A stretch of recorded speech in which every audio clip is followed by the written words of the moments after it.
What's going on, everybody? Welcome back. If you are new to the channel, my name is Dave. I own a 2004 yellow C5 Corvette. So if you're into Corvette content, especially a little bit of C5 content where I go over my ownership kind of trials and tribulations over the last couple of years, whether that's maintenance, typical issues that you might have, and of course, modifications to the C5, you can go ahead and click the subscribe button down below. And then if you are new to the In the Passenger Seat podcast, it's where I bring on other YouTube channels that I interact with on a regular basis. And this is more, obviously, we want to talk about the YouTuber and their car and their Corvettes. And in this case, we have a C4 coming on the channel today. But it's more to get to know the person behind the camera, as well as just their car passion. So as you could tell from the thumbnail of this video, I am bringing a C4 on. I've had a C5, C6, C7. Now we're finally dipping into the C4 generation. And then today I have my buddy Joshua over at My C4 Corvette Life. Joshua, thanks for joining me tonight. What's going on, Dave? How you doing? I'm doing all right, doing all right. So Joshua, just give everybody a quick little summary on what My C4 Corvette Life is, and a little bit on your C4, and then we'll get going. Yeah, so my channel, My C4 Corvette Life, is basically a channel about my black 1986 Coupe. My first C4 was a silver 88 convertible that I purchased from my grandmother in 2018. Unfortunately, that car was totaled after about 6 months of ownership. And then I waited about a year to purchase my second C4. At the time, I was working 2 jobs and paying off about 60 grand in student loans. So I had set a goal to pay off all my loans first and become debt free. And then also wanted to get engaged and propose to my now fiance. So once I did those things in May of 2020, I purchased a 1986 black coupe, and it was a one-owner car with 28,000 miles. And so from there, when I purchased the second C4, that's when I decided to start a YouTube channel and just kind of dialogue my journey with the car, but also connecting with other C4 owners. I work in the oil field now, so I travel for work. So I figured between the Corvette and the YouTube channel, it'd be a great way to meet other C4 owners and just Corvette, enthusiasts, and do some videos together and share the hobby. So that's kind of how I got started with the YouTube. Nice. Now, which C4 did you like better, the convertible or the coupe that you have now? Honestly, I really liked both of them. I think I had a lot more of a sentimental value to the first Corvette, the convertible. One being because I bought it from my grandmother, and also because I lost my father at 7½. And growing up with him, I grew up going to drag racing, car shows. He raced motocross in addition to a funny car that we had. And so when I bought that car 3 years ago in 2018, there was a lot of sentimental value having bought it from my grandmother, and that was her only child, her only son. But also I felt like I had, kind of a part of my childhood back and a part of my dad back with me. I did a lot of stuff with that car, between car shows and different events locally. I joined my first Corvette club with it. But now with the black 86 coupe, I looked at 12 C4s in April before purchasing it all over Colorado and New Mexico. And it came down to that one and an 89 convertible. And this car, like I said, 28,000 miles, one owner. I couldn't find anything with that low mileage. And like I said, with the original owner. So I really felt the need to hop on it. And we'll probably talk later, but there's things you need to be aware of if you own a convertible versus a coupe, and especially when it comes to maintenance items. And for me personally, as much as I love the convertible and putting the top down, my fiance loved the convertible. Things like weather stripping and convertible top, and living down here in Louisiana where I'm from, it rains a lot. Those are things that you have to kind of pay attention to. And honestly, I didn't want to have that hassle again with another convertible. So that's one of the reasons I also picked the coupe was, one, not having to deal with that, and also you have a little bit more space in the storage area with a coupe over a convertible. Mm-hmm. So, what kind of things would you recommend, prospective buyers of the C4 to look at and really check over before they actually commit on picking up a C4? And why? Like you picked an 89 was the convertible? 88 was my first one. I now have 86.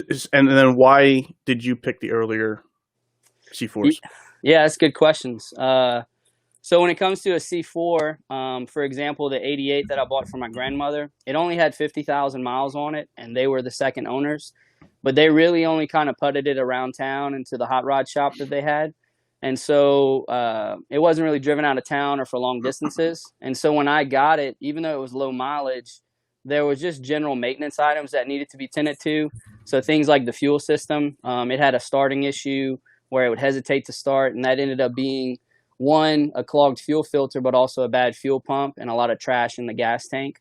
Also, eventually, I replaced things like the battery, the alternator, just general maintenance items that, if you're just driving it a few miles around town each day, it's not a big issue. For me at the time, I was working 2 jobs, 7 days a week, and it was also my daily driver. So I was probably putting, 300 miles a week on it. Because when I totaled it, it had 65,000 miles. And so in a 6-month period, I put 15K.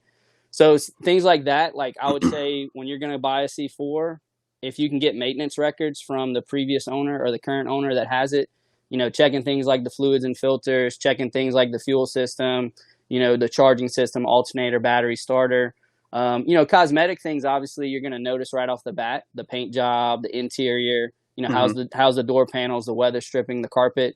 But maintenance items, if you're going to be daily driving it and you're going to be, getting on it like I was, you want to make sure it's reliable, because I had a few times I actually got stuck on the side of the road. I went through 3 alternators on the first C4 for different reasons. They broke. One time I actually had a muffler fall off of the first C4 because it was so rusted and condensation. And so I was leaving on my lunch break to go back to work. One of the mufflers fell off. I had to call my job. I was like, yo, one of my mufflers just fell off of my car. And so I had to go get a whole new exhaust system, cat's back, new mufflers, catalytic converter, but all that stuff was original. So, things like that, if a lot of the parts are original and you're buying a car that's 25, 30, 35 years old, just because things are working, that doesn't mean they're not going to go out. And especially once you start putting more strain and stress on them, that's something to consider and to look at. And then as far as why, did I purchase the early model C4s? People consider that the 84 to 89 models. I love the digital dash. I think that's the coolest feature of the early model C4s. I loved it on my first C4. Actually, the one I bought from my grandma, the whole digital dash had sun damage and was faded, so I couldn't even read things like the tachometer, the middle gauges, the gas gauge always read full. The only thing I could read, and barely, was the speedo. And so I ended up having to get a refurbished digital dash and putting it in. But when you see one that obviously wasn't operational and you couldn't read it, and you put a brand new one in, it's like, wow, this is cool, and especially in the 80s, I mean, that's what people thought the future would be, is all digital and techie. So that's one of the reasons I picked the early model C4s. I also like the body style. A lot of guys like the older model C4s with the rounded front end and the more rounded tail lights. It's a different body style from 84 to 90 and then from 91 to 96. But I personally like those early 80 models. I'm a kind of a lost soul when it comes to older things like from the 70s and 80s. So that was, that's a part of the reason too, picking an early model one versus, like I said, a late model 90s with an LT1 or LT4. Those things are great, and I love all C4s. But for me personally, my sweet spot's those early ones. And then, learning a lot on the first one, I felt more comfortable buying another early model because I did a lot of work to the 88 convertible over that 6-month period. So with all of those trials and errors and ups and downs, those learning experiences, I was like, hey, I feel comfortable getting another one. I've learned a lot, because the LT1 and the newer ones, that's a different animal. That's a different engine and different setup. Not that it's grossly different, but it's different from the L98 and the earlier engines. Gotcha. Yeah, somebody, Racer321, sounds like he probably checks out your channel often. He said 84 to 89 has the best dash display. Yeah. And I agree. I know, everybody knows like that display out of the C4s, I feel like. Yeah. And before I even knew much about C4s, I thought every year it had that display. I didn't realize that they went back to like traditional tach and speedometer in the 90 car. So yeah, 90 to 96. Oh, go ahead. No, I was going to say, I like that dash, and I like that car for that very reason. Yeah, the 90 to 96 is interesting because it has a digital speedo, but the rest is analog. And then if you know anything about the C4s, another interesting thing is the 90 model has the 90s exterior, so the same body style as 84 to 89, but the 90 has the updated interior. And I know that's another reason people like the later models is, yes, interiors are much nicer. The door panels, the seats, the carpet, and they actually hold up better. My interior on my first C4, the 88, was terrible because the weather stripping and top was original, so it had a lot of leaks. So things like my door panels were, shaking and moving. My seats were all torn up. I had seat covers. Carpet wasn't great. And that was on my to-do list eventually, was to redo the whole interior. But then when I got my 86, if anyone's seen the videos or my channel, it looks brand new. And that was shocking because like I said, I looked at 12 C4s, and 9 out of 10 C4s you're going to look at, something's going to be wrong with the interior, whether it's the carpet, the seats, the door panels, the weather stripping. Not all of that's going to be well kept, because a lot of times these cars, either they're driven a lot and they got a ton of miles on them and they sit outside, or they're not driven much, but then they just sit up, So it's kind of a toss up. There's bad things about a high mileage C4 and there's bad things about a low mileage C4. And that's some of the things I learned the last, 3-4 years with them, Yeah, I hear you. People are like talking about like my sweatshirt. It's a sweatshirt. Everybody, relax. Oh yeah. Like it's not saggy boobs. It's a sweatshirt. Like like grow up, people. I don't get it. But anyway, it's snowing over there, huh? Or it's pretty cold, huh? Yeah, it's like it's probably like 20 degrees out right now, so it is pretty cold. And Great White North actually brought up a good point. He said love opening the hood, and I kind of like the C4. Yeah. When you open up the hood, you got the exposed tires and all that. That kind of goes away with the C5, which is obviously the one that I own. Can we call in the talk show? No, you cannot call in. Sorry. You can ask any question down below though, just like you did. But you can't call in. Yeah, any questions you guys have or comments, if you're a follower of my channel or Dave's, or you just interested in C4s, love to hear some questions or thoughts. Talking about the hood, somebody left a comment on my channel on one of the videos saying that the C4 hood is actually the largest piece of fiberglass in the automotive industry, as far as one piece. I don't know if that's true or not. I mean, he seemed pretty sure on it. I know that when I wrecked the first C4, I had damage to the hood, and I had an adjuster come out from my insurance company, and I had a choice between either fixing my vehicle, and they were going to give me about $7,500 for the repairs, because it was going to need a new hood, headlight, fender, had some suspension damage. I was hit basically on the driver front tire, making a turn. And so, but I remember getting that spreadsheet on the repairs, and like I said, they were going to give me $7,500 to fix it, or $10,000 as a total loss. Obviously, I took the $10,000, but the hood alone was $2,000, for a new hood, which is extremely high. And especially on an older vehicle from the 80s, But they're hard to come by, Some of these cars in the junkyard, a lot of times it don't take much to total them because they're made of fiberglass, And that's the thing, the accident I had was not going very fast. I might have been going 15, 20 miles an hour when I made the turn. And I think the guy that hit me was probably going, 40 or 50, which is a decent speed. But it wasn't like we were both going, at the same speed or something. Gotcha. Was there? Racer321 asked, do you know where I can get an 87 OEM oil fill cap? Yes. So I have a video on the channel. It's on my mods and repair series. I actually changed the rubber neck filler and the cap for the gas tank, and I want to say I got it from Davies Corvette online. They're out of Florida. But if you go to my mods and repair series, there's 10 videos. I can't remember which one it is right now, but I want to say it's maybe 7 or 8 in the series. Before I left for Texas, I changed the rubber neck and the cap on the on the 86, and I think the rubber neck was like $15 and the cap was like $10.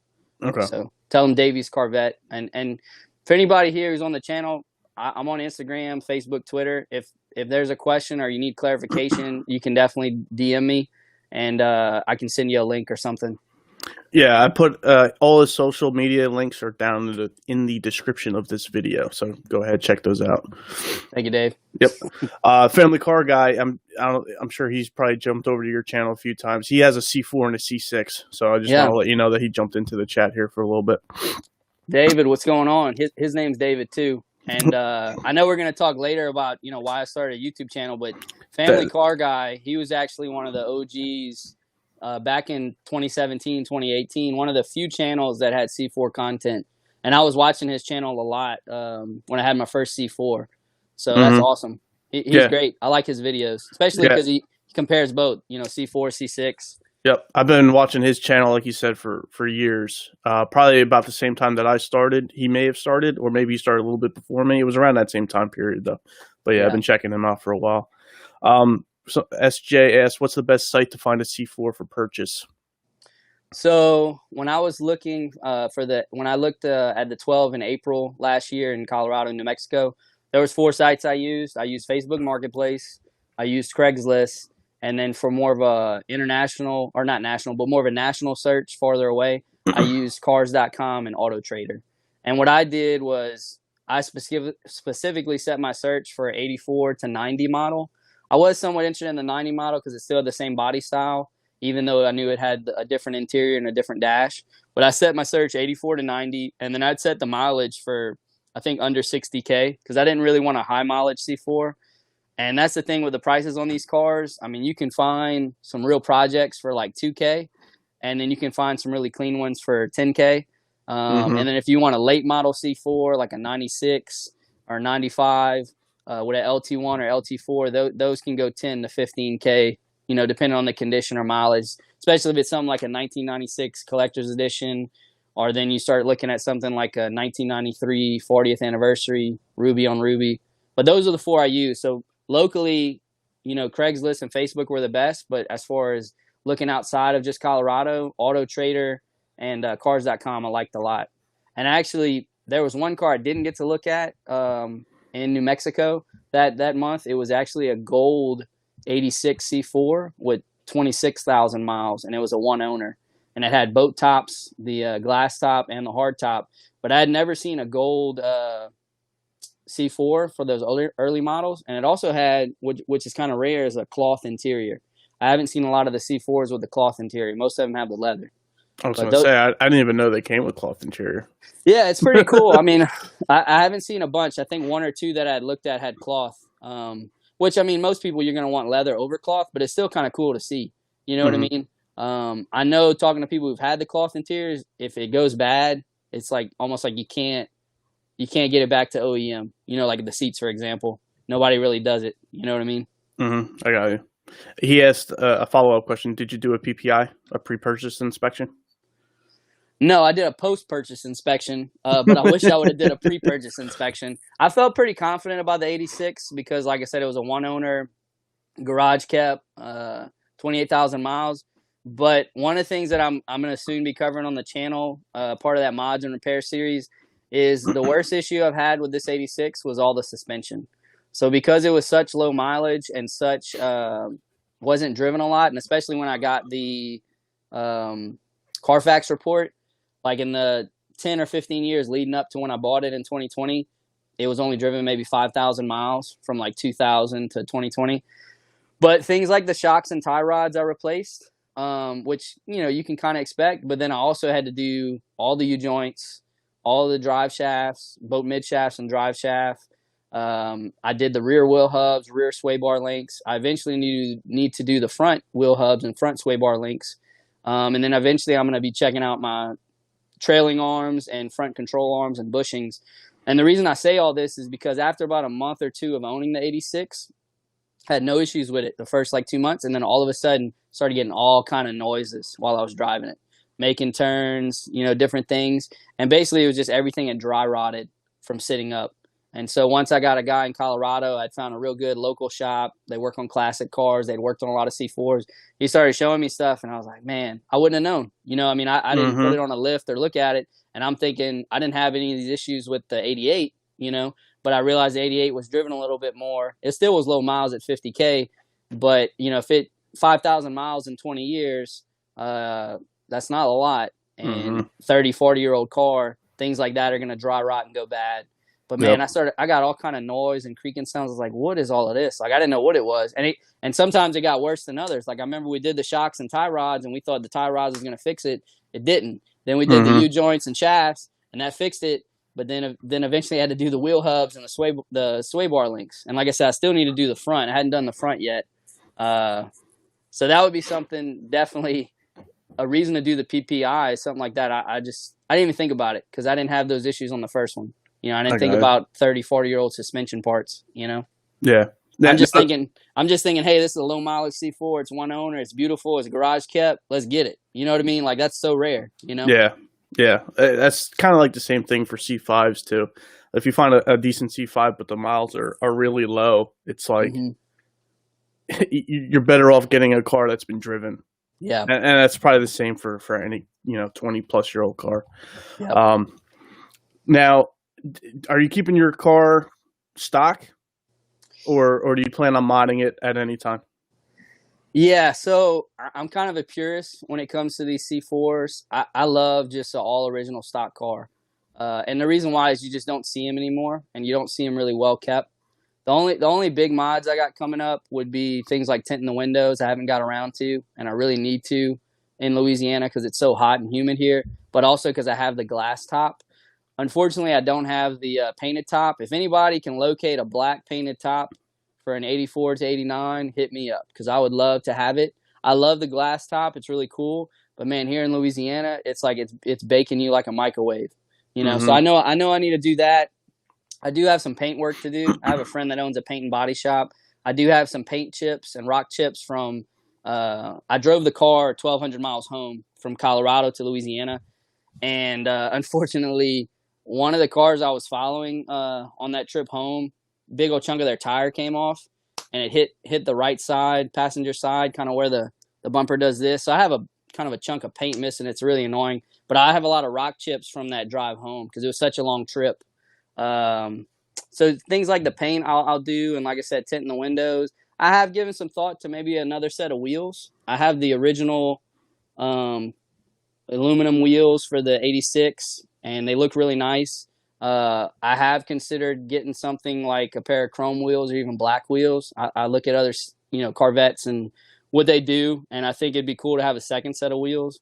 But as far as me tearing into the engine or doing anything crazy like that, I don't think so. I may eventually upgrade the exhaust system because it has the stock exhaust, and I don't want to be in the same situation with the 88 where it falls off or something one day. And after getting it fixed on the 88, it had a nice rumble, nice sound. There's a local guy out here, man. It was $750 for parts and labor for cat back and mufflers. I thought that was a great price. I was expecting it to be over $1,000. So I would definitely hit him up again, for an exhaust system upgrade. But yeah, I'm not real big on, like I said, changing the car too much. I do have a friend here. If you guys are into that, I have a friend named Corey who has an 88 Coupe, and I've done about 4 videos on my channel with his car. He actually did a carburetor swap, and the reason he did a carb swap was because when he bought his C4, the previous owner was a young kid and wasn't real honest with him, but the car was flooded. So he had a ton of ECM and electronic issues, and he tried to keep it tune port injection, tried to work with it, but nothing would work. So eventually he did a carburetor swap. He added a hood scoop. He added a rear spoiler, changed the wheels. He redid the whole interior. So his car is super custom, super modified. And that's why I did some videos with him, because I know some people are really into that. But I also felt like he's an older guy. He knows how to do all this himself pretty much. I was like, he can really share some knowledge, as far as if you want to change from an L98 TPI engine to something else. Like, some guys do an LS swap. Some guys do a 383. Like I said, some guys might go carburetor. He went carburetor because that's what he knows and that's what he's used to. But I think he got, I think he's around 300 horsepower now and probably close to 400 foot-pounds of torque, whereas stock in 88 is about 250 and 350 on horsepower and torque. So that's a pretty good jump, Yeah. And these cars are really light. I mean, they're like, I think 3,200 pounds. So that little bit of jump in torque and horsepower, you really feel it, Yeah, I was going to say C4s are very torquey. They have a very torquey engine for sure. SJ asked, have you done a ceramic coating? I don't think you have. Yeah, so that's what I'm holding off on. Something like a ceramic coating, I'm holding off because I do need to get the car eventually repainted. Not just for the front where the rock chips are. There are a few pieces on the rear bumper area and gas hatch area where some of the clear coat's starting to peel. I had a guy in Colorado, so like maybe a month or two after buying it, I paid him to do like a really, really nice wash and detail, and he showed me all the imperfections of the car. Because when I bought it, I couldn't really tell. And then, man, when he did this, it's like my fourth video on the channel. I was blown away at how nice the car looked, but then I was also upset because I was like, man, I got pieces of clear coat missing. I got some sun spots on the paint that, you know, in a lot of the videos it's kind of hidden, but if you were to see the car in person, you would like obviously see the clear coat. You see the little rock chips. There's a spot on the hood, you know, where it looks like it baked out in the sun. So, like I said, thankfully I have a friend who owns a paint and body shop. He's real close friends with my uncle. So I've already talked to him about painting and restoring that. But I'm also holding off on that because I'm getting married in October, and I want to wait until I actually have a house and a garage to keep it indoors. There's no point for me to go and paint the car right now and ceramic coat it, and it's outdoors under a carport, and I drive a lot of country roads with dirt and mud right now. It's like I don't want to go spend a couple grand on a paint job and ceramic coat and then mess it up or something, or just, you know what I'm saying? But once I have a house with an indoor garage, that's something I would love to do, because really I don't need to do anything to my interior. My interior is super nice, but if I can get it repainted, ceramic coat, tint the windows, you know, maybe repolish the wheels. You know, I have one wheel that same kind of thing. The passenger front wheel looks like some type of oxidation and maybe the coat from the aluminum, the clear coat coming off. I did a video with the Meguiar's, not the Meguiar's, the Mother's mag and aluminum polish. 3 of my wheels look super clean, but this one wheel, oh my God, you're killing me, you know? And like I said, you get up close, you can see it kind of from a distance, not so much. But if you're a stickler, if, you know, you like your car a lot, you know, nobody else cares. You know what I mean? Like none of your friends and family care, but you as an owner, you're like, you know? Yep, definitely. Some people want to spend your money. They're telling you to get 01 wheels. Oh, yeah? Tell them to DM me some links. I know those are popular. I think if I were to go with like some chrome wheels, I like the deep dish wheels. I've seen them on a couple C4s. I don't know if you know the ones I'm talking about. I don't know if they're ZR1 or A mold or what, but like they're deep dish in the rear and then kind of normal in the front. I've seen them on a couple C4s. They look really clean. And that's what I'm torn about. If I were to get a second pair of wheels, like, do I go chrome with black, which looks really good, or do I go all black? You know what I mean? Because that can look good too. It just depends, you know? I don't know. I mean, we could probably take that poll and probably going to get a couple of different responses, but I feel like a C4, I don't know. I don't know if it should have black wheels. That's just me though. Yeah. I mean, everybody each their own. But you bring it, since we've been talking a lot about cars and stuff. Congratulations on you know, getting married in October. Appreciate it. Yep. Where did your passion for cars start? So let's get a little bit more personal here. Yeah, so it goes, like I said, it goes back to my childhood. It goes back to my dad. So he married my mom, you know, when I was maybe a month or two old. And, you know, he was in my life till I was 7.5. So growing up, like I said, I was at the drag racing strip. My grandma ran it with my grandpa. We had a blue funny car. My grandpa had a S10. So we had some pro street cars that we raced. And then my dad also raced motocross. He grew up doing that as a kid, probably started racing when he was maybe 8 or 9, and then picked it up as an adult again. And he was really good. He went to nationals and different events in the early 90s. He did the go-kart racing. I don't know if you've ever seen like the gas go-karts. They race on the dirt tracks. So I just grew up, like I said, I did a video. If people go to my channel, I did a video about, I said, why do I love C4 Corvettes? And I put rest in peace, Dad.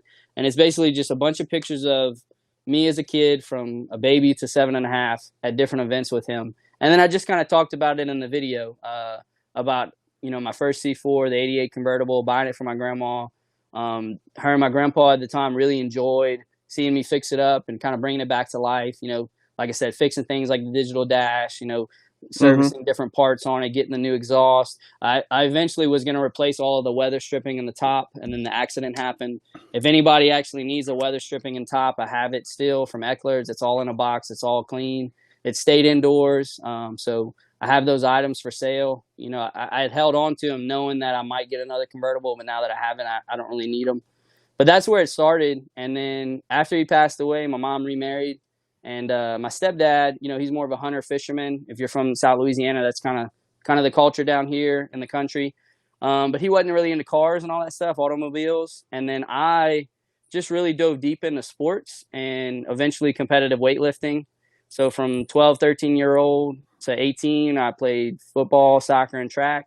When I got into college, I joined our powerlifting team. We won a national championship in my undergrad. And then for graduate school, I was studying strength and conditioning. I did my undergrad in exercise science. I was coaching, came really close to winning a national championship as a coach. So that was like kind of the focus of my life from 13 till about 28 was, weightlifting, sports, health and fitness. Mm-hmm. My whole career was all of that. And I talk about this in the video. And then, like I said, when I bought that first C4 back in 2018, I bought it from my grandma. I just felt like a rush of like childhood memories come back. And I remember the day I drove it home. My grandma lived about an hour and a half away. I drove it home that day, and it was just me in the car.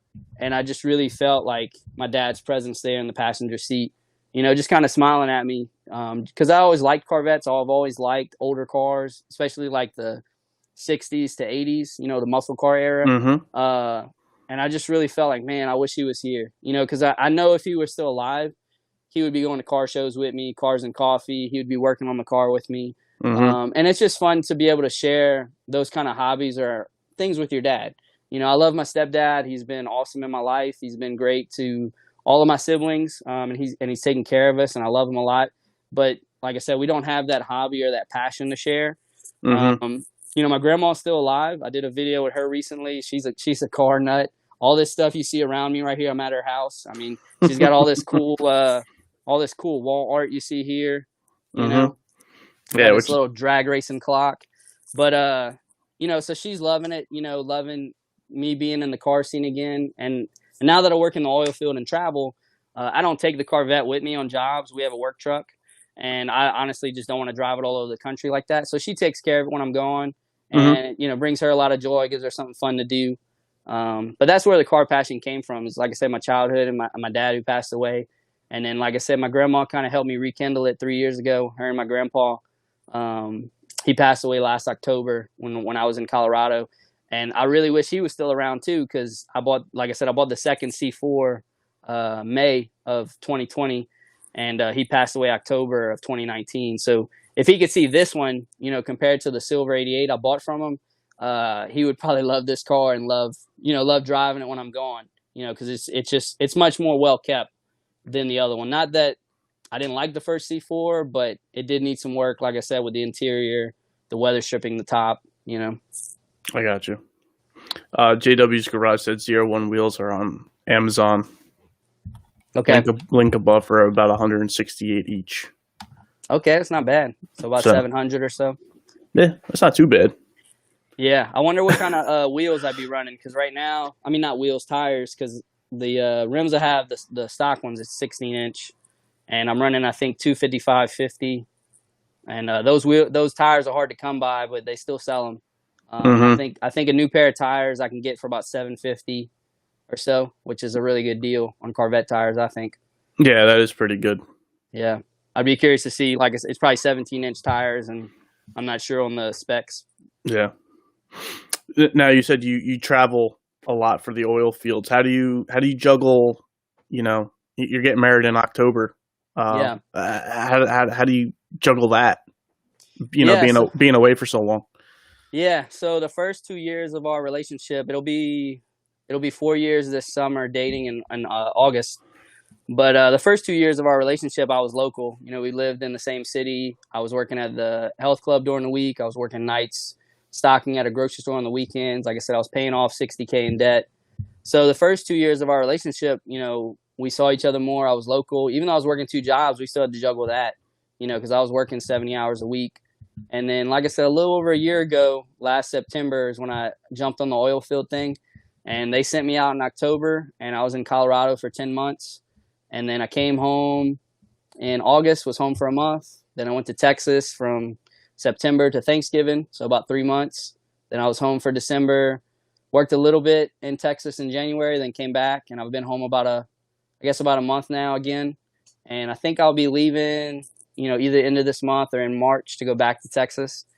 But it's definitely been a growing experience for us as a couple, both growing emotionally and spiritually, just communicating more, praying together more, Our Catholic faith and Christian faith is a big part of our relationship in our life. And I had told her, I said, part of me taking this new job, obviously I'm going to pay off my remaining debt very quickly. My income basically tripled, and I went from working 2 jobs to 1, which was nice. But I told her, I said, as far as our future goals of marriage and a family and having kids, this is what I need. If I stay here and I just keep doing these health and fitness jobs, I did it for about 12 years. And like I said, I got undergrad degrees. I got graduate school. I did 3 or 4 internships in strength and conditioning. I worked in a lot of different settings. My income was pretty much capped, between 30K and 45K. And that's pretty common for our industry. It's really frustrating looking back. I wish that I did something different, maybe like engineering or nursing or just a different degree path where don't do engineering. When you get, I know you're an engineer. Yeah. but the difference, I advise against it. Yeah, but the difference is like, some of these degrees, man, you come out and you're making a really good income, a good salary. And once again, if you do go on to graduate school or you get more continuing education, you are rewarded for it. Health and fitness, man, you can get all these degrees and certifications, do all these internships. And I have friends with master's degrees. I have friends with PhDs. That was something I thought I was going to do for a bit, get a PhD and teach and be a professor. It's not consummate with your knowledge and education. So like I said, going back to the oil field thing, it was a growing thing for us, but we grew in the time apart. I saw her for Thanksgiving and Christmas that first year. And then I came home in May to propose. She's living down here in Louisiana. I'm living away. And that's just kind of how we're doing our relationship. We want to wait and, do the married stuff once we're married. And so there was a lot of growth there for us, but I also feel, and I told her this, I said, if we're supposed to be together, if we're supposed to be married and this is going to work, it'll work, and if it doesn't, it doesn't. This is going to test both of us. It's going to test us individually. It's going to test our relationship. But the way I look at it, if we come out stronger and we can get through this, man, that's a great primer for marriage, and that's where we're at. We got engaged in May. We pushed the wedding off to October of this year, just knowing with COVID and quarantine and all the regulations. And we watched a lot of friends have to cancel, reschedule, losing tons of money on wedding stuff. So I said, look, let's not rush it. She's one of 10 kids. She's the last girl to get married, big Catholic family. So I already know the wedding's going to be huge. She had a sister get married 2 years ago, and it was, probably 400 people or so, maybe 500. I don't know, but it was a big wedding. Gotcha. I don't think ours will be that big, and especially with COVID and quarantine, we don't know what's going on. But I told her, I said, let's not rush it. Let's just, give it some time. And that way we can get everything lined up. Hopefully we can have our families there and enjoy that special day together. Gotcha. That's awesome. What was your first car that you ever had? I know, obviously you've had 2 C4s, but what were some of the cars before that? So really, man, before the C4s, it was, I was just driving whatever I could get my hands on that could get me from A to B. Okay. I mean, I did a lot, like I said, I did a lot of education between grad school, internships, undergrad.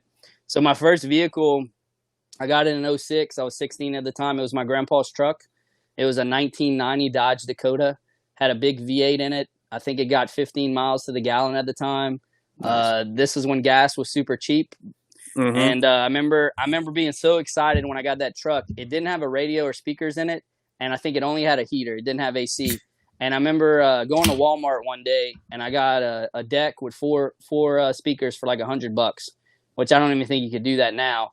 But in 2006 you could. And I remember putting that radio in there and the speakers, and I was happy as can be as a 16-year-old to have a radio and some music. Yeah.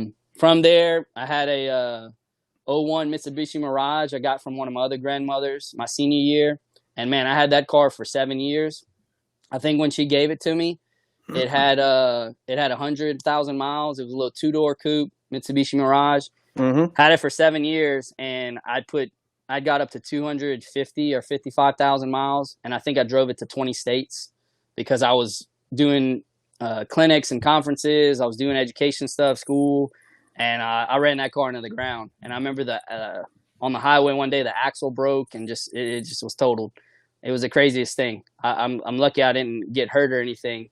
But the whole car just broke down, and had that vehicle. And then I just had a couple other, little daily driver commuters. I had a 2002 Saturn L200 for about 2 years.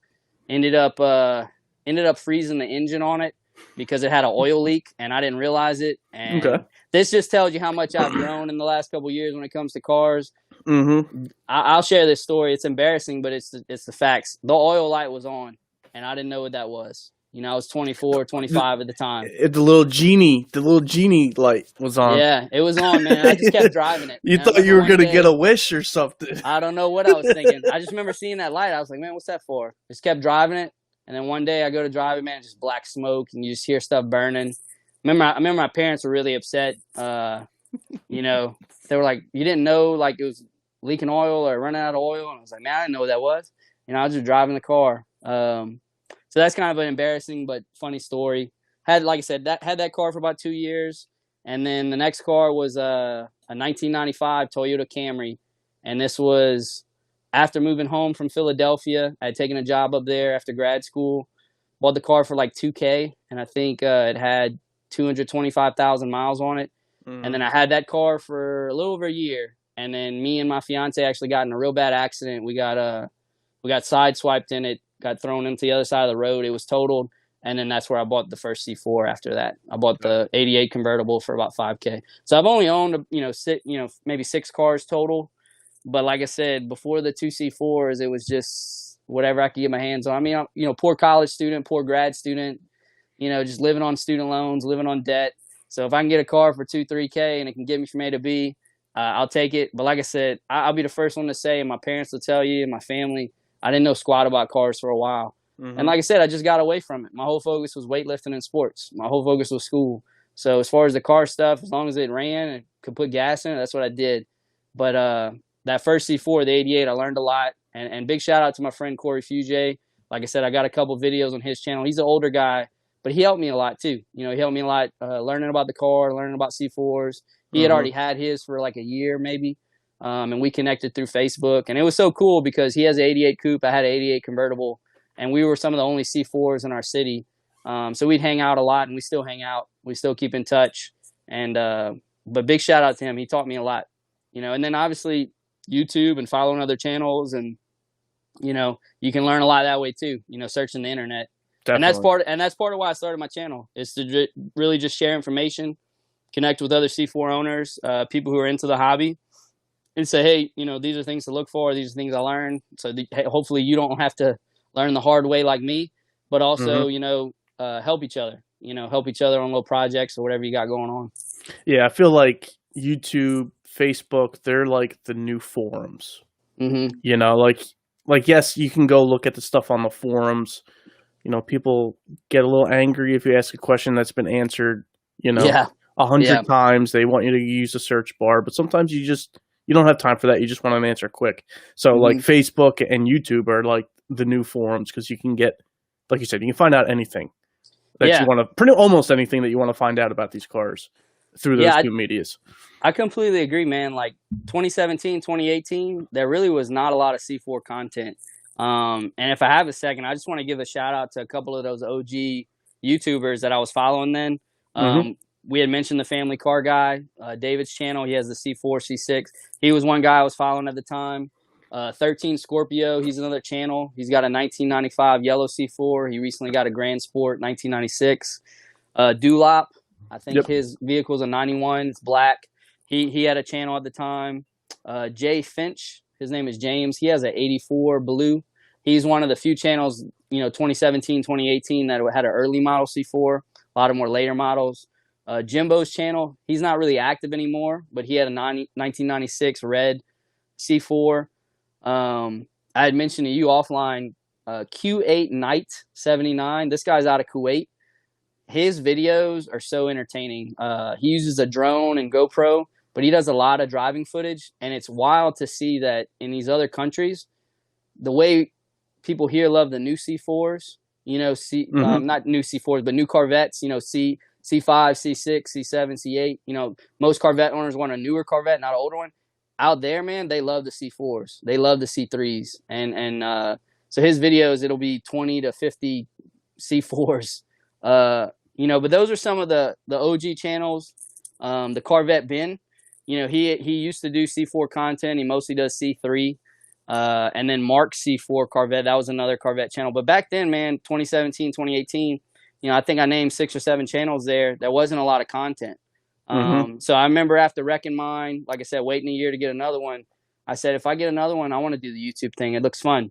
But also I was like, I want to share information. I want to put stuff out there that I had to learn the hard way, but Mm-hmm. also people who want to get into a C4 or maybe a C3 or whatever, show them, what it's like, and hopefully help grow the hobby, grow the community. Yep. No, I got you. Um, Sorry, I lost my train of thought. I was reading a whole bunch of No, you're good. whole You're bunch of good. Carlisle comments and people talking about the masks and wearing masks and all that.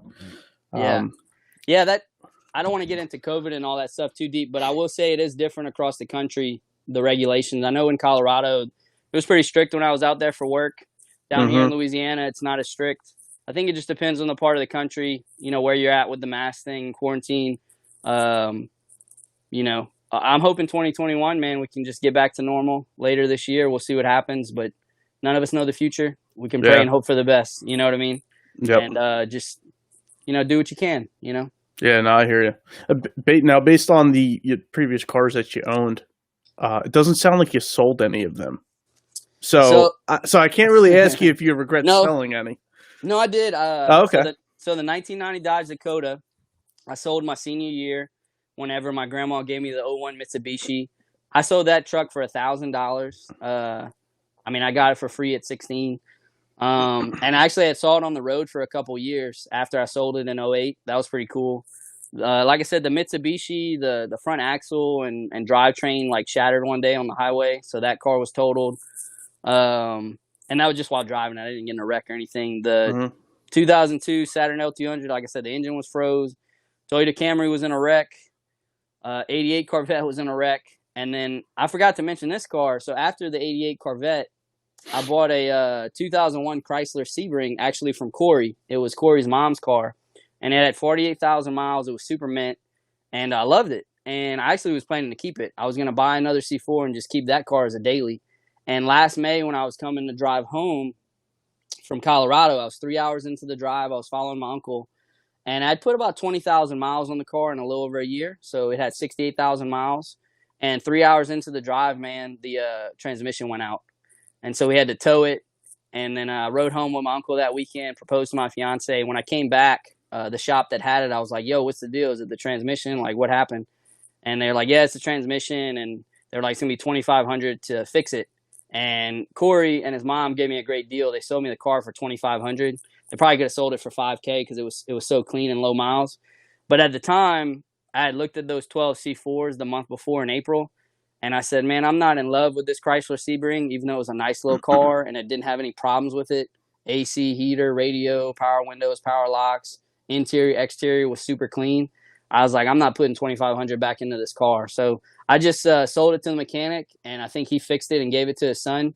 And then that's when I hopped on the 86. So yeah, I guess you're right. I only sold one car, the truck. Everything else was either wrecked or broke down. Mm-hmm. So I've never owned another truck though. So I guess I could say maybe I regret selling the Dodge Dakota. I've only had cars since then. I think eventually, obviously, it's nice having a truck, being able to pull stuff and haul stuff. So that might be in the picture one day after we're married. Yeah. Yeah. I gotta say, I love having a truck. Mm-hmm. And I don't use it for truck stuff. It's just nice to have a truck, to be honest with you. Mm-hmm. Tons of room. I mean, once you start having a family and all that, you'll be thankful to have more room. Yeah. Obviously, the Corvette's not a family car, but I'm thankful. I'm thankful. My fiance was very supportive. She really enjoyed the Corvette hobby with me with the first one. She came to car shows, Cars and Coffee. We went on some Corvette Club rides with my local Corvette club. So it was fun, man. Like, she really supported me in it. I support her in her hobbies. She's a painter, singer, dancer, plays the violin, plays the piano. She's very artsy. So I support her in a lot of her events and activities. But when I told her I wanted to get another C4, I asked her about it because I knew I was going to be proposing to it. So I wanted to put that out there before proposing and get her thoughts. And then after I proposed, like a week later, I bought the C4, but I had talked to her about it again. I said, how do you feel about another Corvette? Would you be cool with it? It's not a family car, but I really want one.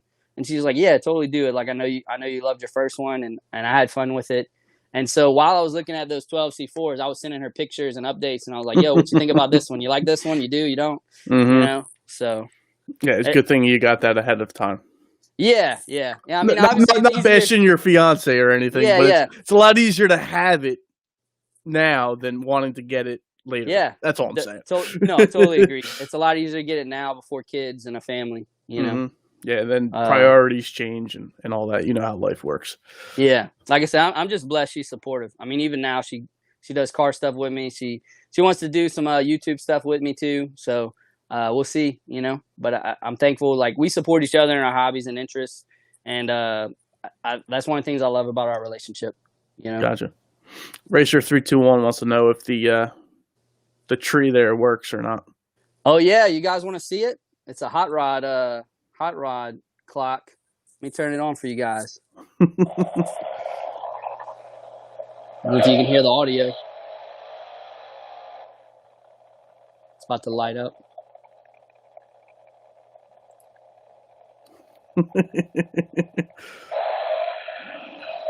There you go. Yeah, this is vintage, man. Like I said, I'm at my grandma's house. She has all the cool stuff. Yeah, I'm more or less playing it off like I'm the cool guy, but it's really my grandma. Even this jacket I got right here, it's a Chevrolet racing jacket, and I got a big emblem on the back. But this thing's super clean, but it's old. You know, this hat right here. You know, she's giving me a lot of cool stuff. Like I said, my step grandpa passed away last October, so she has a lot of his shirts and hats and jackets, and they, you know, I have a video on the channel, like I said, with my grandma. They did all the car shows, drag racing, car events. I mean, she's in her early 70s now, but they were all about it in the 80s and 90s and early 2000s, you know? Zippity's Garage asks, what kind of car did your grandma drive? She had...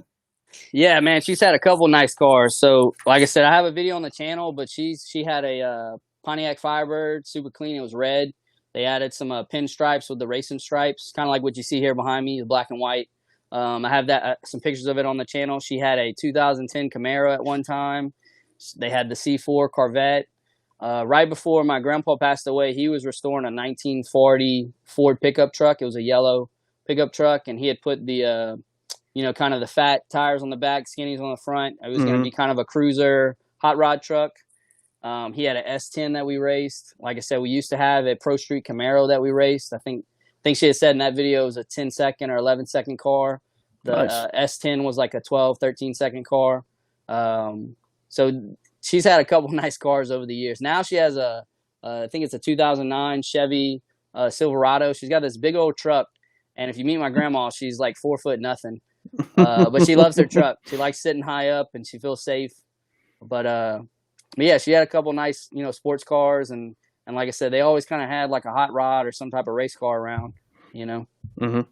Gotcha. If there's any other questions, feel free to ask those questions down in the comment section, and we'll be sure to get to them. And do you have any young dumb car stories? Yeah, awesome. Man. I mean, I mentioned the oil light. Yeah. You know, freezing an engine. Like I said, I was 24, 25 then. Yeah, I mean, like I said, I didn't know a lot about cars for a while and just wasn't really paying attention to it. So, you know, things like maintenance issues and not knowing what some warning lights are, and things like leaks and stuff, not paying attention to it. But I'd say probably the worst thing was I used to speed a lot. Okay. I feel like I've tempered down as I've gotten older. Same here. From probably 18 till about 25-ish, 26, I'd got my fair share of speeding tickets. Okay. And like I said, these weren't in the Corvettes. These were in my little beater cars. But I'd always kind of had a heavy foot. And then I don't know how it is in other states where everyone else is at, but the red light tickets used to be a big thing where they'd have the cameras. Where if you go through a red light or if you turn on red, I used to get those in the mail all the time. My parents would be pissed. They're like, "What are you doing?" You know what I mean? Because it was, you know, it's basically throwing money away. Each of those tickets is $25 to $50. But yeah, I think I gave you guys my worst story about burning up that engine on the Saturn L200. I really felt stupid after looking back, because that car probably would have ran at least another year or so. I didn't have any issues with it. But when you run it dry and you start seeing black smoke and smells like something's burning, you know, that's a problem. Yeah. You know. Yeah, I know here in Jersey for red light cameras, they had them for a while, but then I think there was some type of court decision that now they could still be like on the light poles, but they're not active. You can't get a ticket. So there are no red light camera tickets here in Jersey. For anybody that is watching this and you're going through Jersey, you don't have to worry about any red light tickets. I actually just thought of something that happened too. I spoke too soon. So about 2 weeks ago, in the C4, I was bringing my fiance home one night. We had worked out, came here for dinner. I was bringing her home, and I was making a left turn at a light, and it's right by my grandma's house. Turning onto the main highway, and the light was yellow, and I just kept going through, and it turned red. And I'm not paying attention because it was about 9 o'clock at night, and normally the roads are empty at that time. And as soon as I made that turn, man, the blue lights came on, and it was a state trooper. And basically, I turned right in front of him, and he saw me turn on red. So he pulls us over, and I'm like, man, you know, because I kind of thought about it. I was like, I probably shouldn't turn, but there's nobody on the road. I'll make the turn. And he pulls me over, and I, you know, get out of the car. He starts talking to me, and thankfully, I was wearing one of my Louisiana Tech University shirts. It's where I went to grad school, and it was a powerlifting shirt. So he recognized the university, recognized the weightlifting thing on it. And he goes, you went to Louisiana Tech? And I was like, yeah, I went to grad school there. He's like, what you studied? And I told him strength and conditioning. And then he was like, are you from here? And I was like, yeah, I'm from Lafayette. I said, my grandma lives here in Eunice, spending time with her. He was like, did you go to UL? I was like, yeah. I was like, I did exercise science. And he was like, did you know so-and-so professor? And I was like, yeah. I was like, I had him as a professor, real nice guy. Did some projects with him. He goes, yeah. He said, I went to UL and stuff too. And I said, used to work with him. And I guess this guy's a cop now. He changed careers. So by the grace of God, I just, you know, talking to the guy, you know, yes, sir, no, sir. I always try to be, you know, cordial and polite with the police officers, you know, just want to do the right thing. And we're just talking, and man, he just gives me a warning. He goes, you know, you really shouldn't have turned right there. It was clearly red. You know, he's like, if it had been yellow, I'd have given you a benefit of the doubt. But he's like, you know, be more careful on the road. Don't do it. He's like, I could tell y'all weren't even paying attention. You didn't see me at all. So I got out of that ticket 2 weeks ago, once again making a turn when I shouldn't have, and that's the only time I've been pulled over in one of the Corvettes. So now I'm very mindful. I was like, I really got out of that the other night. That's one I have not been pulled over in my Corvette yet. Yeah, that was the first time. And I'm saying that, I mean, it's not out in the driveway right now because we have snow and we're expected to get more snow. Yeah. But now probably when I go pick it up from my parents and I bring it home, I'm probably going to get pulled over now after saying that. But, but JW's Garage asked, and this kind of ties into another question of mine. Do you have any plans on any other Corvette models? Any other gens? Oh yeah. So personally, I love the C3s, and I was really close to not buying another C4 and possibly buying a C3.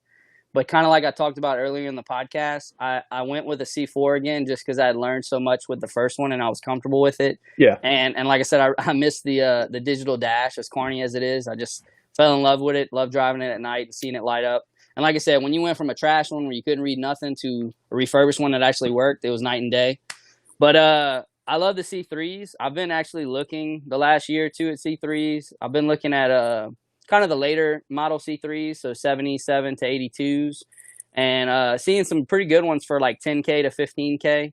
I had mentioned becoming debt-free and doing all of that. I don't know if people are familiar with Dave Ramsey and Financial Peace University, but that's kind of what led me on that path, reading his books and then taking FPU. I now teach it and coordinate it. So for me, whatever I would buy, it's going to be cash.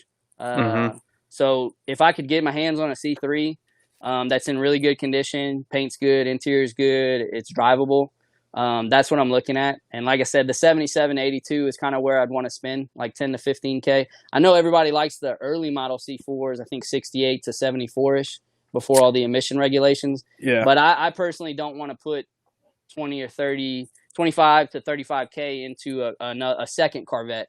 I just have other priorities right now, getting married, going to start a family eventually. And that's the thing. If I were to get a C3 right now, it's once again not going to be until later. I want to have a garage. I want to be able to store it. I want to be established with a house and a family and have retirement and all that set up. And there's other financial goals and life goals I want to hit before getting a second Corvette. But once again, if I could get another one, it'd be a C3. And also, I've talked to you about it. There's not a lot of C3 content on YouTube. So I think the Corvette Bin's one of the only channels I regularly follow that does a lot of C3 stuff. So that would be something cool too, is to get a second Corvette, like some other YouTubers do, and then start putting out some C3 content, and meeting up with C3 owners. Which anybody who's watching this live stream, I talked to you about this, Dave. My favorite thing about doing YouTube is actually meeting other Corvette owners. And so if you're local to me and you want to do a video of your car, hit me up. Right now I'm in Louisiana. I'm near Lafayette, which is about an hour from Baton Rouge, 2.5 hours from New Orleans. But when I'm traveling for work, I met up with some guys in Colorado, did some videos of their cars. I tried linking up with some people in Texas recently, but everybody was like 4 to 6 hours away. They weren't really where I was at, which was near Victoria, near the Gulf. But like I said, if you're a Corvette guy, especially if you're a C3 or C4, I would love to see your car and do a video. But even if you have a different gen and you just want to hang out, you want to see my car, you want to show off your car, I love meeting other owners, doing videos of their car, because that's really what my channel is about. It's not just about me. It's not just about my C4. It's more like, hey, this is my Corvette life. This is my hobby. Let's share it with other people, Yeah, no doubt. Yeah, I know a lot of people like the 68 to 72, known as the chrome bumper C3s. So, and yeah, they're big money. Yeah. I know we've talked about this, like my dream build would be like a C3 or a C2, not numbers matching, and then make it modern, like a resto mod. So, not that I hate the old technology, but like you were just saying too, you're comfortable working on your C4. I am so comfortable working on the C5 that like I don't want to go back. So, and probably like the newer Corvettes are even easier to work on. So it's like, I don't want to go back, but I get it. Yeah, I'm still catching up on your videos if you hadn't noticed, but being new to your channel, I can see the evolution of everything you learned on the C5. I haven't got to watch your older stuff, but I've been slowly trickling back to get the old stuff. And it's cool, man, just to see the growth of a car on YouTube, but even the growth of like a YouTuber or an owner, like you said, where you're getting more and more comfortable to work on your car yourself, whether it's interior cosmetic stuff or if it's exterior body stuff or if it's mechanical. Like I said, that's like we were talking about, YouTube and Facebook forums or internet forums. That's the great thing, man. Sharing information, sharing a hobby and passion, and helping other people, with the same issues that they might be having with their cars. Definitely. Are there any other topics that you'd like to bring up? And if there's any questions out there from anybody in the chat, definitely answer. You can ask those. I know I mentioned earlier some of those OG YouTubers like from 2017, 2018. But if anybody watching this stream is, like I said, really into the C4s, there's a lot of new channels that have popped up since 2019 to now, including mine. So I just want to shout out a couple of those channels. One of them is Donald Combs.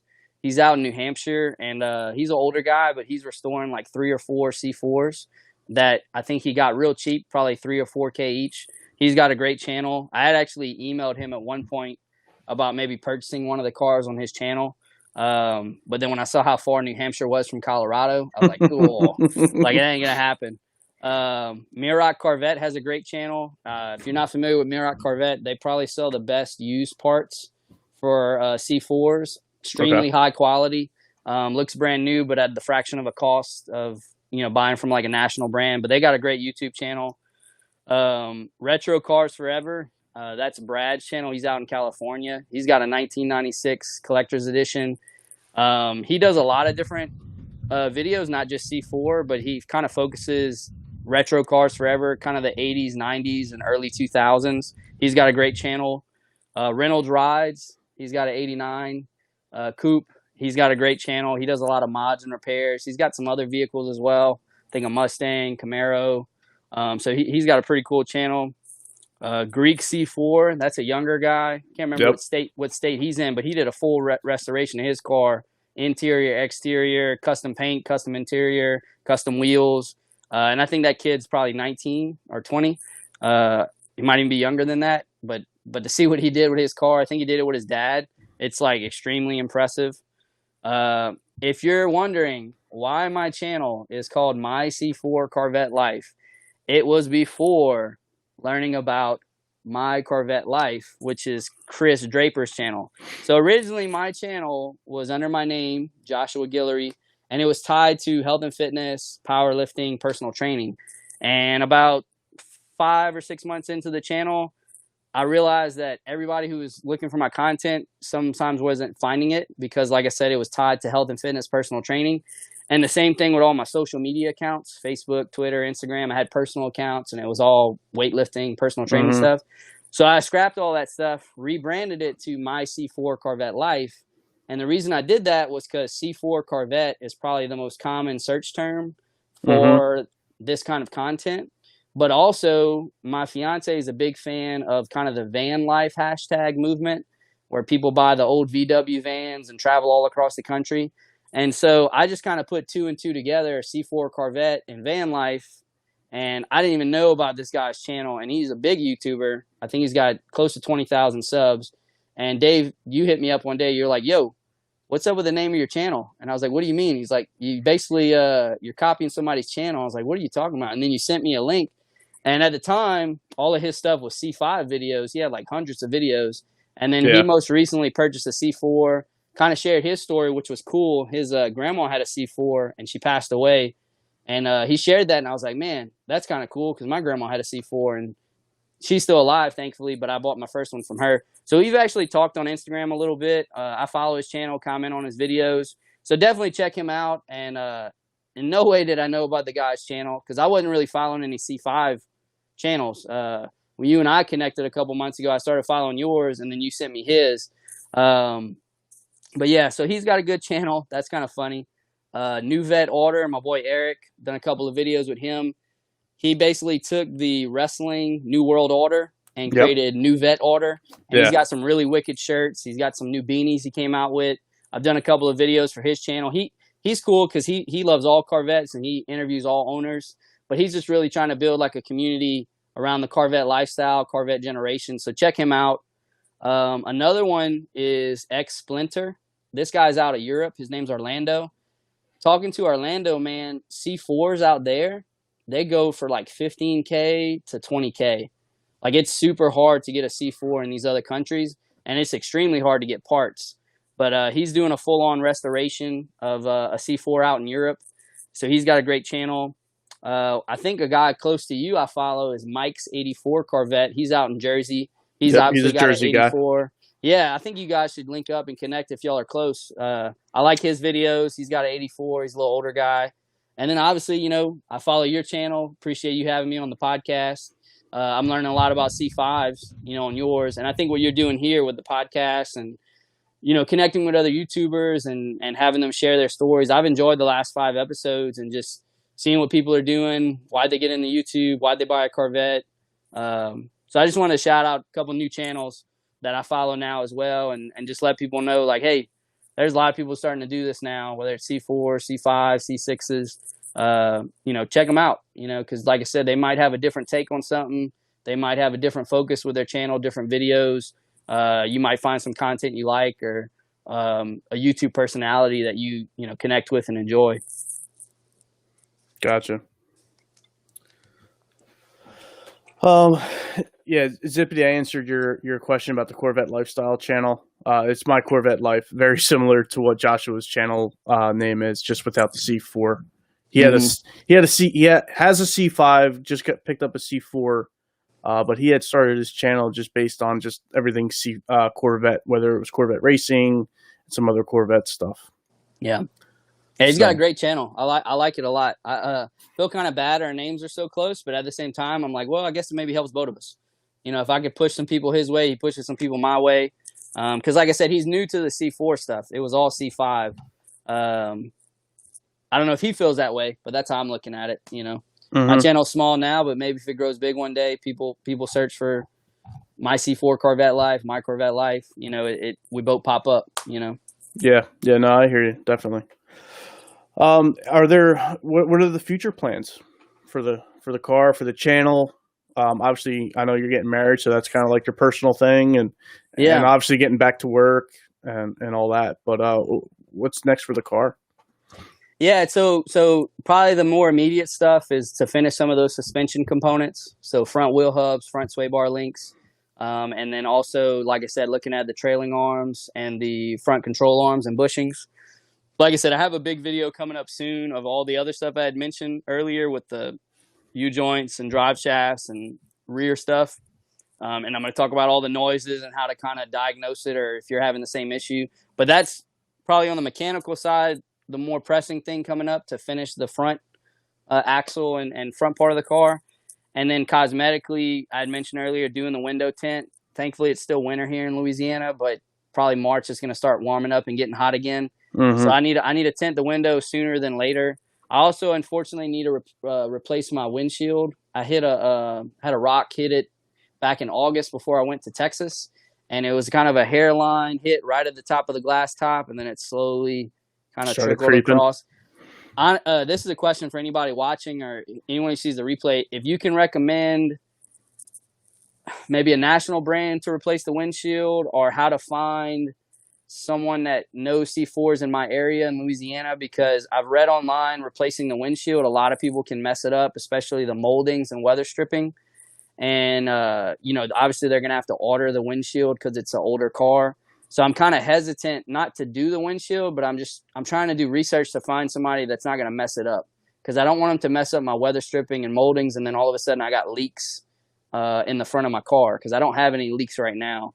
And I know that I have full coverage on the car through Progressive, so I'll probably do a claim. But what I read online through Progressive is I can pick who does it. So if anybody has experience with C4s and specifically replacing the windshield, or how to find somebody who knows those cars, I need to do that. And probably when I replace the windshield is when I'm going to tint it. And then beyond that, another question is, all my radio system works. The radio, all 4 speakers, power antenna. But a common issue on these C4s is the amps going out on the speakers. Mm-hmm. And so I'd rather maybe send off my speakers sooner than later before they get bad. And I've priced a few places. There's a guy locally here that does it, actually right near me. And then I saw online on another channel, there's a place in Florida that does it. I think $50 a speaker. But if anybody has experience getting their speakers refurbished, hit me up, DM me, or leave a comment, or put it in the chat. But those are 2 things I need to figure out, is the windshield, and then any experience sending off those speaker amps, Yeah, JW's Garage brought up Safe Light auto glass. Are they really safe? I didn't mean to say safe. Are they really? So I saw them online, and I think they're one of the companies that drive to you.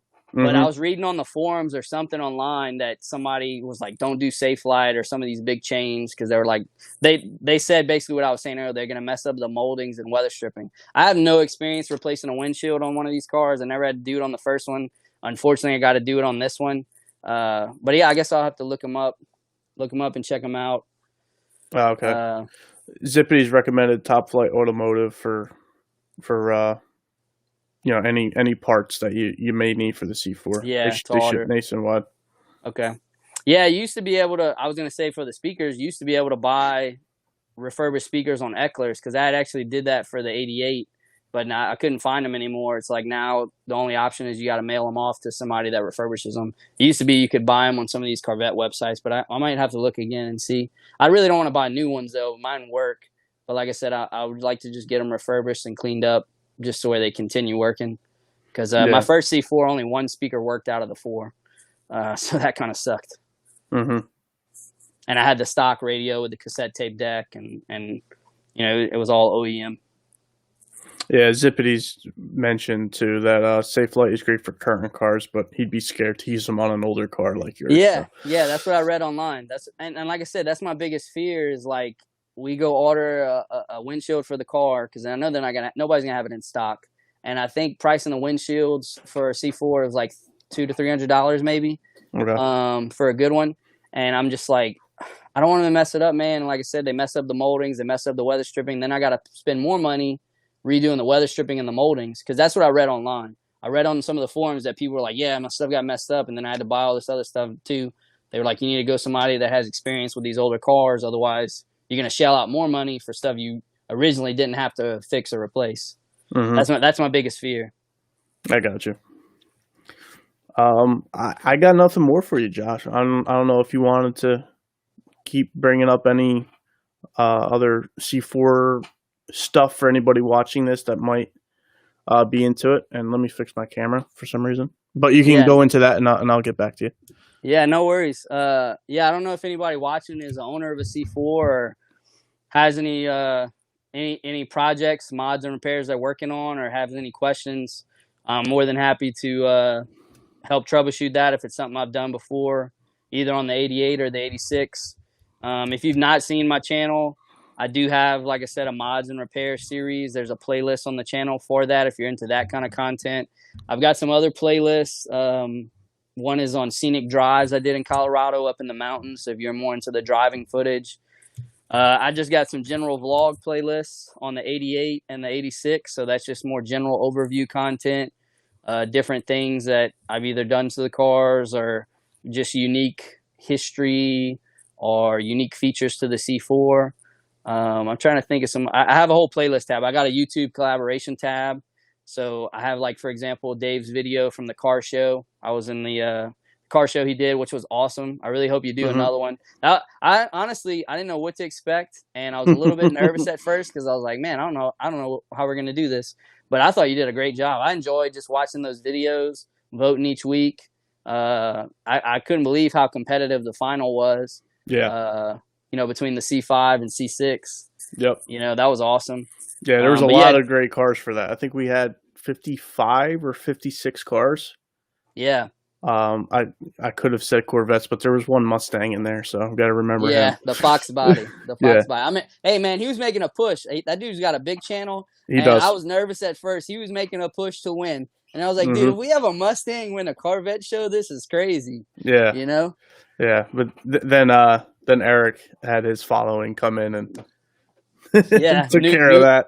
Yeah, new vet order took over, man. I was like, dude. Yeah, I think my two favorite cars, we were talking about other gens, man. I love the C2 that entered, and I love the C3. I was like blown away. That C2, I guess that was a full-on frame-off restoration. I mean, it looked immaculate. But then the C3 that you had with the side pipes, it was black just like my car. The interior was super clean.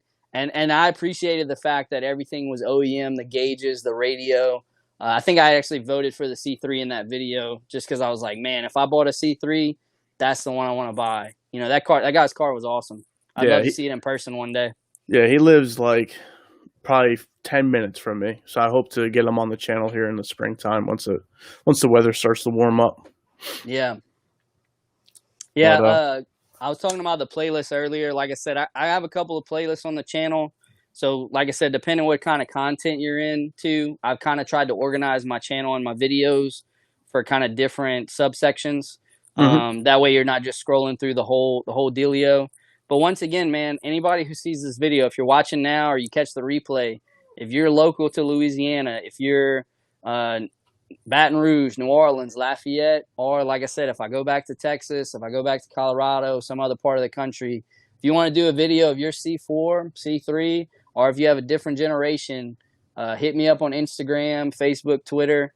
Like I said, man, my favorite videos are just meeting other people and having them show off their cars. I think that's definitely the most fun. And maybe I don't know if this is a topic we can approach or not, but I feel like it's somewhat on topic to this. Is, man, what is up with YouTubers who do not engage with their subscribers or people that follow them on social? Because I've had a few people hit me up and say, hey, man, like, I really appreciate you taking the time to send me a link, respond to a message on social, reply to my comment. And I feel like that's part of the reason my channel has been growing. And then I wanted to give you a big thank you, man. Like, my channel went from 350 subs in like November-ish, like early mid-November. And like now I'm almost at 700. And like everything that Dave taught me between TubeBuddy, vidIQ, titles, thumbnails, tags, descriptions, like even you just watching my videos and giving me feedback, I feel like my content's gotten a lot better probably over the last 20 to 30 videos versus the first 20 to 30 videos. And some other YouTubers that helped me as well. Retro Cars Forever, Brad, Eric with New Vet Order, Orlando with X Splinter. There's a couple of you guys. I think I have you guys featured on my channel. Different people who've helped me, and I really, really appreciate that, because that, to me, that's cool, man. Like to have other YouTubers saying, "Hey, man, like I like your content, I'm following it, but hey, this is what you can do to make it better." And I'm saying this in a way to help you, not to criticize you or say, "Hey, you suck." And I just get that vibe with some of these YouTubers, man. Like some of them, when they get big, they're just like, they don't want to respond to comments. They don't respond to social. Because like I said, I follow a lot of people, man. I engage with all their social channels. I engage with their content, leave comments. And it just baffles me. I'm like, well, why'd you get into YouTube, man? You're building an audience and you're building a following. Like, why aren't you like engaging with people and talking to them? You know what I mean? Because I never want to get so big. And I appreciate your channel. I mean, you've blown up in 3 years to 5K, over 5K. But it's like you respond to every comment. You know what I mean? You respond to people on social. I mean, you've taken time out of your day helping me with my channel. You know what I mean? But then, man, there's other YouTubers that I followed or used to follow, and I'm like, they won't do any of that. You know what I mean? I find this whole YouTube community, you know, we're all here for the same goals, just to grow a community, and I think it's fun to interact with other channels. I'm not one to think that this is a competition. I'm not one to think that you know, you're taking viewers away from me, or Zippy's Garage is taking viewers from me. I feel like, cause I've helped Zippity a little bit too, and he said he learned a lot over the last 6 weeks because he just started his YouTube channel. Yeah. And you know, I feel like the better each of us do, the better we all do, right? Exactly. I mean, we're just trying to grow a Corvette community, and I don't see it as a competition at all. Yeah. Yeah, that's exactly how I view it, man. It's, you know, rising tide of all ships. You know what I mean? And it's like, at the end of the day, are we all car guys? Are we all Corvette enthusiasts? So it's like, why wouldn't you, once again, take the time? If somebody wrote you a comment or asked you a question, why wouldn't you respond to it? Exactly. If somebody's supporting your channel on social media, they're a subscriber, they're liking your stuff, they're putting out your stuff, you know, why wouldn't you engage with them and just say, "Hey, man, appreciate you," or "Hey, I saw you left this comment, this question," or whatever. You know what I mean? But or even if it's as simple as the heart thing for a YouTube comment, just so I know you looked at it. Yeah. You know, like maybe you don't have time to respond to every comment. You know, some of the bigger channels, they get, you know, thousands of comments in the first 10 minutes. But you know, I don't get that many. You know, I get maybe like 20, 30 comments every video, so it's not that much. Yeah, I think of all the channels I listed today, the biggest one is the Corvette Ben. And I think he has like 75K subs, which, you know, that's getting up there, and I can understand. But there's other channels I've followed or used to follow that are a lot smaller. And I don't know, man. You know? Gotcha. I see JW's Garage. I'm looking you up actually right now. I don't think I follow you, but he has a C5 and a C7. Oh, sweet. That's awesome. That's a unique combo. There's not a lot of people that have both of those. No, yeah. I would be curious as to how he likes his C7 compared to the C5, because that's a huge technology upgrade in addition to performance upgrade, you know? True. Yeah. No, unless he modded the C5 a lot, you know? True.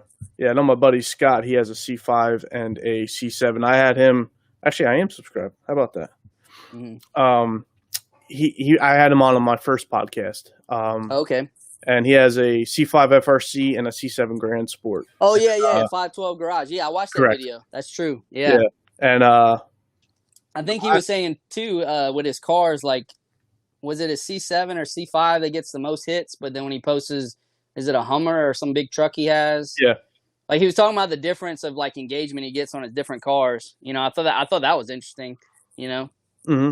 You know, I guess you carve a niche, you know, and people just know you for one car. And then when you start getting 2, 3, 4 cars, you know. JW said he prefers the C5 over the C7, and it will outrun his C7 Z06. Really? That's an impressive C5. Yeah, I was gonna say he really modded that thing. I'm wondering what kind of horsepower and torque it's pushing. I'm gonna have to go. Is he a YouTuber, you said, or is he just? Oh, he is. Okay, I'm gonna have to go check out his channel. That's awesome. Yeah, talking about the traveling thing earlier, you know, like I said, I travel a lot for work, but even before traveling, I'd lived in a couple different states for grad school and jobs. once again, if you're local to wherever I'm at, me and my fiance, soon to be wife, we're huge foodies. We love obviously trying different restaurants and places to eat. And then being from South Louisiana, man, if you've not been down here, I think we have the best food in the whole country, especially when it comes to Cajun and country style meals. But if anyone's ever local to me, in addition to wanting to do a video of your car, just hanging out, if you know some good food spots, as much as I love lifting weights and I love Corvettes, I love eating food. And my fiance is the same way. Like, we go to the gym together, we work out. Like, that's something we share as an active lifestyle. But we love eating some good food in restaurants. So I think she what she wants me to do with the channel, and maybe people can leave a comment or put in the chat if they think this would be cool. But she wants me to do more dine and driving videos, and she actually wants to do them with me, where basically we drive to like an old school restaurant or diner, do some driving footage, but then we sit down and eat and kind of do like some video footage of the food and we like to be food critics, if that makes any sense. So I don't know if people would be into that or not. I did one video when I drove the Corvette home 1,200 miles from Colorado, Louisiana. Into the video, I pull up to my grandma's house and she had some crawfish etouffee, salad, corn, like all the fixings, real Cajun meal. And I remember I put that in the video with my niece and my grandma, and people were like, please post more Cajun meals or Cajun food. But I really haven't done anything else with it. I did one video in Colorado at Totally 80s Pizza, and I did that video because it's like an 80s museum, and we did like a C4 meetup there. So that was pretty cool. But if anybody has any experience with that or thoughts, let me know, because my fiance is big on it. I just haven't really dived into it yet and said, all right, let's go video us eating food and reviewing it with the Corvette. I don't know if people would want to follow that or not. Yeah, it's funny because when I originally started my channel, I didn't know what way it was going to go. Yeah. And I had actually initially planned to do exactly what you were just saying. Oh, really? But I was going to do like the Jersey Shore towns. Oh, nice. So I find that funny, like doing all like the local, like, the best places for the best this or the best that on the Jersey Shore. But then like 3 months later, my wife found out she was pregnant, and I was like, well, once I have him, I can't really go driving anywhere and do that. So scratch that idea, and now I went the direction I'm going now. So okay. So you thought about it, but you didn't hop on it. Correct. Okay. I'd follow it if you did it, because I used to live in Philly, and I only had taken one trip out to Jersey when I was out there. But I really like the shore and just the whole vibe of Jersey. I have a friend that he owns a powerlifting gym out there. It's a Iron Arena, and he's out in Hoboken. I don't know if that's anywhere near you, but he's a high level competitive lifter. North of me. Oh, it's north? Okay. Yeah, it's like Hoboken, depending on traffic, of course, is 45 minutes to an hour. Okay. And then if there's traffic, it's like 2 hours. But yeah, it's not too bad. Okay. Yeah, I got a buddy, Jason Menenkoff, but he owns that facility, Iron Arena Powerlifting and Performance. But he's a national and world champion powerlifter / bench presser. He benches like 430, 440 at like 165, 175 weight class. But I remember he when you see him and you meet him, if you go to his website, he looks like the Jersey Shore, guy, buff, shaved head. Just, he's got that thick Jersey accent, curses a lot. That's a memory I have out there. That's cool though. JW's Garage did say that. Where was his comment? Oh, that his C5 is 750 plus horsepower, caged. Wow. Caged and boosted LS6. So that's extremely impressive. That's incredible. That's a lot of power on a C5, man. I'm gonna have to go check out his socials and videos, because I gotta wonder, not just the power and performance mods, but like, what did he have to do with the suspension and other components to support that? That's a lot of power, Yeah. And then he followed it up with saying that he likes driving the analog performance car. I'm assuming he means the C5. And Scott with 512 Garage kind of said the same thing. The C5 is more raw than the C7. The C7 is like, let's call it like the luxurious, right? Corvette. Like, okay, you don't feel, you're in a Corvette, but when you're just cruising, you may get lost, and then you're like, oh wow, I am in a Corvette. Where when you're in a C5, probably same with a C4, it's just a raw experience, and you just know you're in a Corvette the entire freaking time. Yeah, yeah. I think the biggest thing with a C4 is how low you sit. Have you sat in one, I especially an early model C4 with the high door seals? sat in a 92. Okay. It Yeah, was they. I yellow, mean, the yellow 92 yeah, that I looked at. I liked it, but like you were saying, all the weather seals were all bad. The yeah. carpets were wet, and I just knew, and there was a lot of not body damage, but paint issues. And I was like, well, Cosmetic. this is like an easy $500 to $7,500 fix, and I'm not doing that to this. So Yeah, that's probably the biggest advice, and I've talked about it in videos on my channel, is going cheap on a C4, man. Unless you're gonna do all the work yourself, interior, paint, mechanical, you're gonna spend a lot of money mm, restoring one. You know, so it doesn't pay to go cheap on a C4 for like 2, 3, 4K. And I have some other videos I'm gonna really kind of hyper focus on this topic coming up, but I found like anything below 5K and probably more below 4K. Every once in a while, you'll get a steal. Like my Corvette Life, Chris Draper, he got a steal for his C4s at 88. He got for 5K. I couldn't believe it looking at his videos. mm-hmm. But really, anything under 4K is going to probably be a major project. And then I say probably the 5K to maybe 7K, 7,500 is more of like a daily driver where you're not going to have major issues a lot of times. It'll be a little bit more miles. But it's normally well kept. And then I've found anything 8K and above, like 8 to 10K, 8 to 12K, unless they're just ridiculous on their price, tends to be pretty clean, pretty mint. But man, the prices are all over the board on a C4. I'm gonna do a video coming up on the channel. I talked to you about it on ZR1s and Callaway twin turbo C4s. Those are kind of the specialty C4s that people go for from the late 80s and early 90s, just because of the horsepower and torque, the performance. Those go, 20 to 30K, sometimes up to 40K if it's really low miles. But those were like supercars back in the day. Those Mm-hmm. are pushing 385 to I think 405, 410 horsepower, which back in the late 80s and early 90s was really, really good. And then some of the specialty ZR1s and specialty Callaways are even higher. Like they got some that are 500 horsepower, Mm-hmm. But if you just want a plain Jane C4, 84 to 89, 5K to, I'd probably say 8 to 9K at the most, like if you're going to get a low mileage one. And then those late model C4s, 91, 92 to 96, those will go 8K, unless it's more of a project, 8K to maybe 12, And I know a lot of guys look for the LT4 engine, from the 1996. If you got a manual in 96, you got the LT4 instead of the LT1 engine. So that's pretty popular. And then I talked about earlier, 1996 collector's edition. Brad has one of those, Retro Cars Forever. 13 Scorpio has the 1996 Grand Sport that has an LT4. Mm-hmm. So, there's a range there. I mean, that's the cool thing about C4s. If you want to get into the hobby, if you're a Corvette enthusiast, that's your cheapest entryway, is the C4. And then probably next would be a C3. I saw C5s, man. You could speak into this for a second, maybe, I started to see the C5s are coming down a little bit, but it's more or less high mileage ones. Like a decent C4 with not a ridiculous amount of miles is normally 10 to 15K, unless it's a Z06. Mm-hmm. What do you think about that?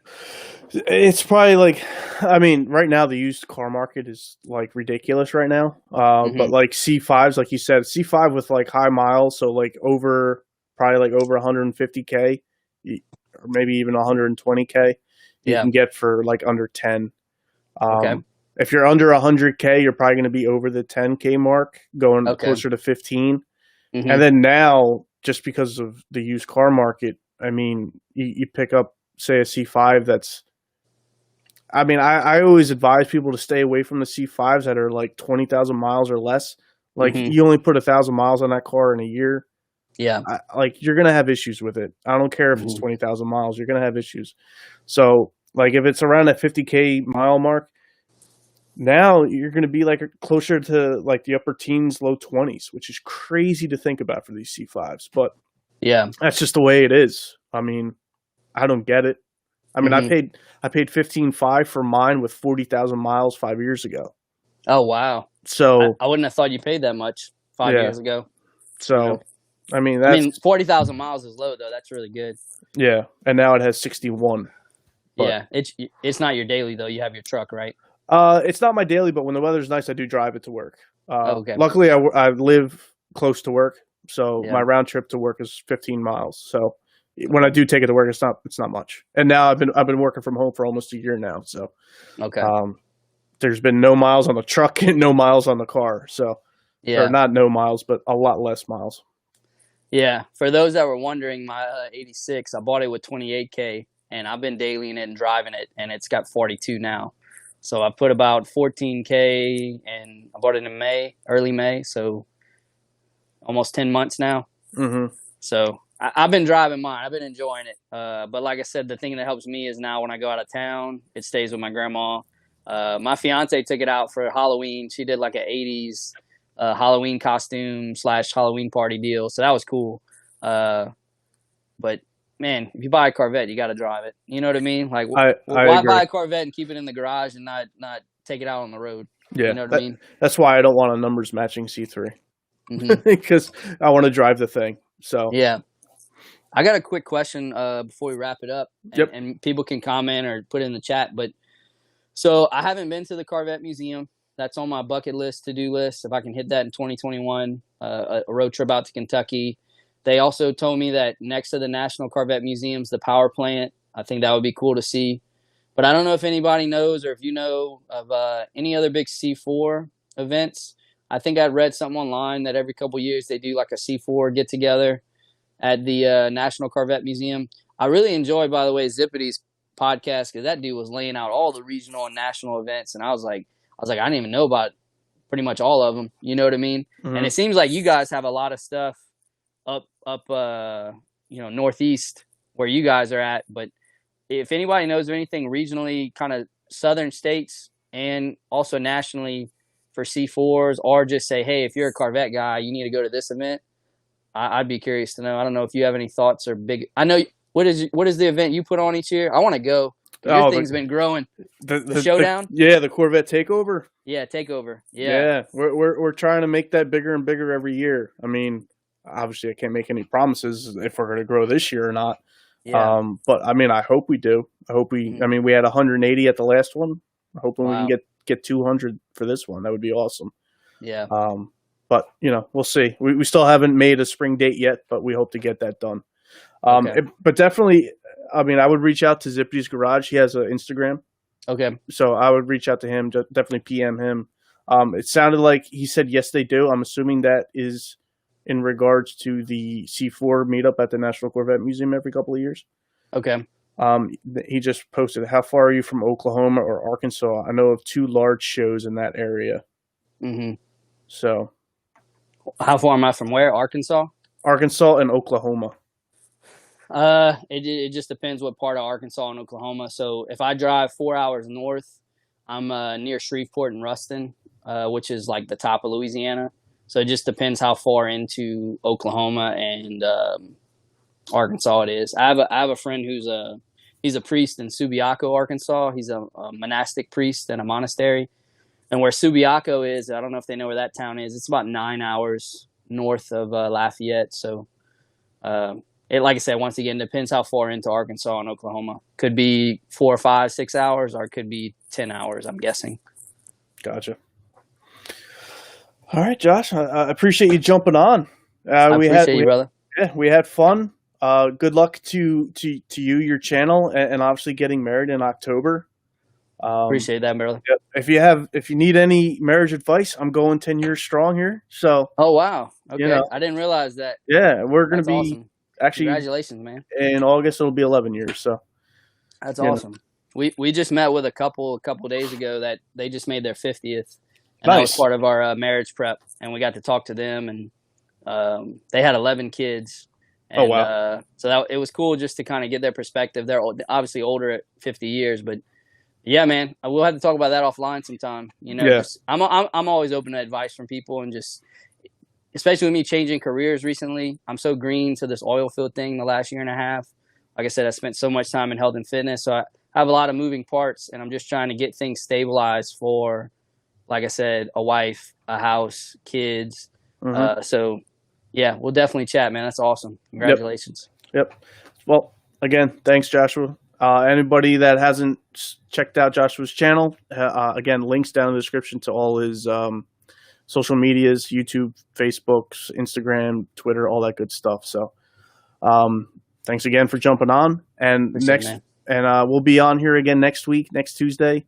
I actually haven't confirmed who I'm bringing on next Tuesday, so that's going to be a surprise for everybody. Nice. But thanks for coming on again, and I'll see everybody next week. If you have any questions for Joshua, definitely reach out to him on one of those social media platforms. Appreciate it, guys. Everyone have a good night.